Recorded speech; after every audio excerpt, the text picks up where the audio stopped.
വർഷിപ്പിലൂടെ, ഈ ആരോഗ്യ സംരക്ഷണത്തിലൂടെ ദൈവിക സാമീപ്യത്തിലേക്ക് എത്തുക, ദൈവത്തെ കണ്ടെത്തുക. എവിടെയാണ് നമ്മുടെ ഹൃദയ ശുദ്ധീകരണം ഉണ്ടാവുക, ആത്മീയത ഉണ്ടാവുക? എവിടെ നമ്മുടെ ആത്മീയത ഇരിക്കണം? നമ്മുടെ ശരീരത്തിലാണോ, അല്ലെങ്കിൽ ഇമാമിന്റെ വേഷത്തിലാണോ? അല്ല. എവിടെയാണ്? നമ്മുടെ മനസ്സിന്റെ അകത്തളത്തിലാണ് നമ്മുടെ ആത്മീയത ഇരിക്കുന്നത്. പടച്ച തമ്പുരാന്റെ നോട്ടം നമ്മുടെ ഹൃദയത്തിനകത്തേക്കാണ്. എനിക്ക് നോമ്പുണ്ടെന്ന് നിങ്ങൾക്ക് പറയാൻ പറ്റുമോ?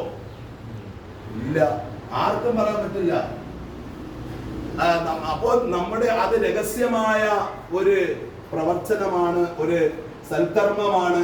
അതിന് പ്രതിഫലം നൽകുന്നത് രഹസ്യമായിട്ടാണെന്നാണ് ദൈവം പറഞ്ഞിരിക്കുന്നത്.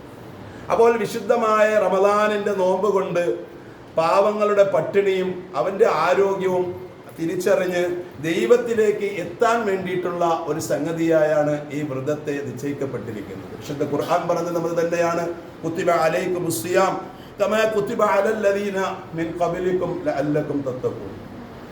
അപ്പോൾ നമുക്ക് സൂക്ഷ്മത, മനുഷ്യനെ മനുഷ്യനായി തിരിച്ചറിയുക, മനുഷ്യരെ മനുഷ്യനായി തന്നെ തിരിച്ചറിയുക, അതിന് നമുക്ക് കഴിയണം. ഒരു ശിഷ്യനോട്